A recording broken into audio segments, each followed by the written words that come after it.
जी students, आज हमारा electrical symbols जो कि हमारे वायरिंग के अंदर यूज होते हैं, इसके ऊपर दूसरा पार्ट है। तो जैसा कि आपको पता है कि वायरिंग के अंदर जब ड्राइंग हम पढ़ रहे होते हैं, जब स्केच हमें दे दिया जाता है किसी भी प्रोजेक्ट पे कि इसको फॉलो करते हुए आपने जो वायरिंग है या किसी कोई जो प्रोजेक्ट है कंप्लीट करना है, तो उसमें सिंबल्स का नॉलेज होना बहुत ज़रूरी है। तो जब तक आपको इनके सिंबल्स का पता नहीं होगा तो आपको ड्राइंग को फॉलो नहीं कर सकेंगे, नहीं पढ़ सकेंगे कि फलां जगह पे फलां चीज़ लगी है, फलां जगह फलां चीज़ लगी है, फलां जगह फलां चीज़ लगी है। तो ड्राइंग को समझना बहुत ज़रूरी है, क्योंकि आपको ड्राइंग दे दी जाती है, ड्राइंग को फॉलो करके आपने प्रोजेक्ट बनाना होता है, क्योंकि स्केच पहले बना हुआ दे दिया जाता है कि इस स्केच को फॉलो करते हुए आपने फलां प्रोजेक्ट कंप्लीट करना है। तो जब आपको ड्राइंग पढ़नी आएगी तो आप जो प्रोजेक्ट होगा उस पर इम्प्लीमेंट कर सकेंगे। तो दूसरा पार्ट है हमारा इलेक्ट्रिकल सिंबल्स के बारे में, तो इस पे गौर करें। तो जनाब, first of all single light bracket के जो है सिंबल वो ये है, यानी कि ब्रैकेट टाइप जो सिंगल लाइट होती है, ब्रैकेट टाइप स्ट्रीट वगैरह में लगी होती है, तो उसका सिंगल लाइट ब्रैकेट का ये सिंबल है। और डबल लाइट ब्रैकेट का ये सिंबल है। इसके पीछे दो ब्रैकेट्स हैं, डबल लाइट के दो ब्रैकेट हैं और सिंगल लाइट का एक ब्रैकेट है। और सीलिंग फैन का ये सिंबल है जनाब, सीलिंग फैन। अच्छा, आगे हमारे पास एग्जॉस्ट फैन आ जाता है जो दीवार के अंदर लगा होता है, उसका ये सिंबल है। ड्राइंग के अंदर कहीं भी देखें तो आपको पता चल जाएगा कि वहां पे एग्जॉस्ट फैन लगा हुआ है। अच्छा, अर्थ कनेक्शन, अगर किसी बिल्डिंग की अर्थिंग हुई है ड्राइंग के अंदर नजर आ रही है, तो ऐसे समझ जाएं कि वहां पे अर्थिंग भी मौजूद है।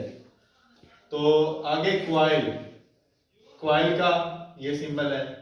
अच्छा, iron core Chowk, for example ये लाइट्स के अंदर ट्यूब लाइट होती है, उसके अंदर जो चौक इस्तेमाल होती है, एक बड़ा सी होती है क्वाइल टाइप, तो वो ये है, उसका ये सिंबल है। ट्रांसफार्मर का ये सिंबल है, ये भी सिंबल है और ये भी ट्रांसफार्मर का सिंबल है। आगे डीसी सप्लाई का ये सिंबल है, डायरेक्ट लाइन, एक सीधी लाइन। और अल्टरनेटिव करंट की सप्लाई अगर वहां पे आ रही है तो उसका ये सिंबल होगा। अच्छा, तारों की क्रॉसिंग बगैर जोड़ के, जहाँ पे आप वायरिंग कर रहे हैं या क्रॉसिंग करवा रहे हैं वायर्स की, अगर बगैर जोड़ के एक वायर के ऊपर दूसरी वायर रख के क्रॉस करवा रहे हैं तो उसका ये सिंबल होगा। और जोड़ लगा के क्रॉसिंग कर रहे हैं, ये वायर है, इसके ऊपर जोड़ लगा दे, इस ऊपर वाली वायर का नीचे वाली वायर के साथ जोड़ लगा दिया, तो आपको इस सिंबल को देखते हुए पता चल जाएगा कि यहाँ पे जोड़ लगा के क्रॉसिंग की गई है या विदाउट जोड़ क्रॉसिंग की गई है, तो ये वाला सिंबल होगा। और अगर जोड़ लगा के क्रॉसिंग की गई है तो ये वाला सिंबल इस्तेमाल होगा। और अगर ड्राइंग के अंदर रेजिस्टेंस इस्तेमाल की गई है, कोई रेजिस्टर इस्तेमाल किया गया है, तो ये सिंबल इस्तेमाल होगा। अच्छा, रिवायरेबल फ्यूज, जिसकी वायर को तब्दील किया जा सके, जिस फ्यूज की वायर को तब्दील किया जा सके, उसका सिंबल ये है। अच्छा,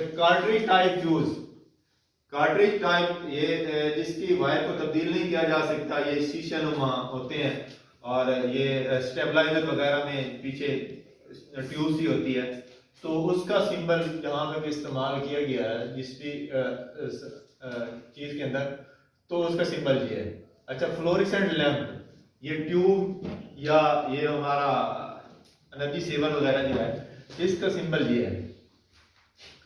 आगे इलेक्ट्रिक घंटी आ जाती है, उसका सिंबल ये है। और आगे कैपेसिटर आ जाता है, कैपेसिटर अगर वहां पे इस्तेमाल हुआ है तो उसका सिंबल ये इस्तेमाल होगा।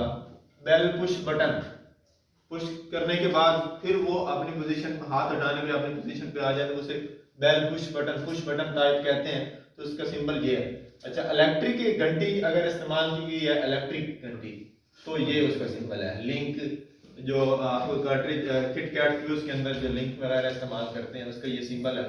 अच्छा, सेल, इलेक्ट्रिक सेल तो आप वाकिफ होंगे उससे, तो सेल अगर कहीं किसी जगह पे इस्तेमाल किया गया है तो उसका ये सिंबल होगा, और बैटरी इस्तेमाल की गई है तो उसका ये सिंबल होगा।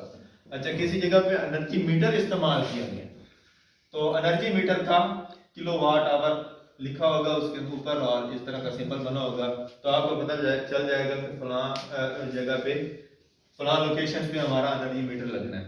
अच्छा, वोल्ट मीटर किसी चीज ड्राइंग के अंदर लगा हुआ है तो उसका ये सिंबल होगा, और वाट मीटर लगा हुआ है तो ये सिंबल होगा। आगे मोटर लगी हुई है तो इस प्रोजेक्ट के अंदर तो ये सिंबल इस्तेमाल होगा। जनरेटर लगा हुआ है तो ये सिंबल इस्तेमाल होगा। एम्पेयर मीटर, करंट चेक करने के लिए अगर एम्पेयर मीटर लगा हुआ है तो ये सिंबल इस्तेमाल होगा। और उस ड्राइंग के अंदर अगर सर्किट ब्रेकर लगा हुआ है तो हमारा ये सिंबल इस्तेमाल होगा। और जब मोटर के कनेक्शन या किसी चीज के ट्रांसफार्मर की कनेक्शन अगर स्टार में किए गए हैं तो ये वाला सिंबल इस्तेमाल होगा, और अगर डेल्टा के अंदर उसके कनेक्शन किए गए हैं तो ये वाला सिंबल इस्तेमाल होगा। अच्छा, वहां पे सिंगल फेज सप्लाई आ रही है या थ्री फेज सप्लाई आ रही है? अगर थ्री फेज सप्लाई आ रही है तो वहां पे थ्री के साथ लेके अल्टरनेट, ये थ्री फेज सप्लाई के लिए सिंबल इस्तेमाल होगा।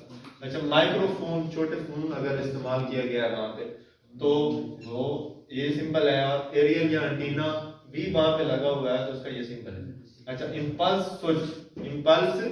स्विच उसका ये सिंबल है। अच्छा, वोल्टेज का स्टार्टिंग पॉइंट, किसी ड्राइंग के अंदर अगर इस तरह का सिंबल आप देखते हैं तो आपको पता चल जाना है कि चाहिए कि यहाँ से वोल्टेज के इनिशियल पॉइंट है, यहाँ से वोल्टेज स्टार्ट हो रहे हैं, यानी कि इस प्रोजेक्ट के अंदर यानी इनिशियल पॉइंट, ये वाला पॉइंट अगर इनिशियल पॉइंट ऑफ वोल्टेज यानी कि यहाँ से सप्लाई मेरे इस प्रोजेक्ट को मिल रही है।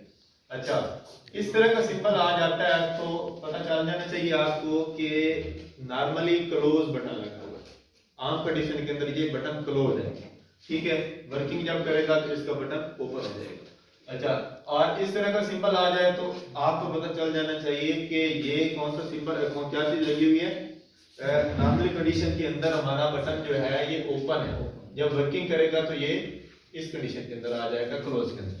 अच्छा, वॉशिंग मशीन कहीं पे वहां पे इस्तेमाल हो रही है तो वॉशिंग मशीन का ये सिंबल है, और एयर कंडीशन इस्तेमाल हो रहा है तो उसका ये सिंबल है। रेफ्रिजरेटर इस्तेमाल हो रहा है, ये सिंबल है। टेलीविजन वहां पे इस्तेमाल हो रहा है तो ये सिंबल है। अगर टाइम टाइमर रिले जो होती है वो इस्तेमाल हो रही है तो ये सिंबल है। मैग्नेटिक ड्राइव अगर इस्तेमाल हो रही है, मैग्नेट के थ्रू जो ड्राइव होती है इस्तेमाल हो रही है वहां पे तो उसका ये सिंबल होगा। और टाइम स्विच इस्तेमाल हो रहा है तो ये वाला सिंबल इस्तेमाल होगा। उम्मीद है स्टूडेंट्स आपको समझ आ गई होगी। इन पे काफी कंसंट्रेट करना है आपने। तो any question about this lecture, कोई सवाल?